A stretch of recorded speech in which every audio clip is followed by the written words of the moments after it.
তো বন্ধুরা, এটা আমার দীঘাতে স্নান করার ছবি। এটা গলারগুলো আমাদের কেটে কেউ ফলের ঝুড়িতে রেখে দিয়েছে। কিভাবে হয়েছে বলতো? আর এগুলো এখানে একটা হাওয়ার জিনিস ছিল, যেখানে হাওয়া দিলে বলটা উড়ে রিংয়ের ভিতরে ঢোকাতে হবে, তাহলে একটা কুপন পাওয়া যাবে।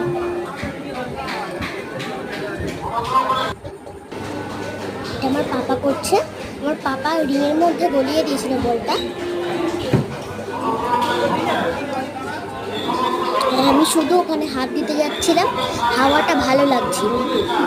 বন্ধ করো না। তো আরো মজার মজার দৃশ্য আছে আমাদের দীঘা বেড়াতে যাওয়ার। পরের ভিডিওতে সেটা নিশ্চয়ই দেখতে পাবেন। গোল দেবে, গোল গোল।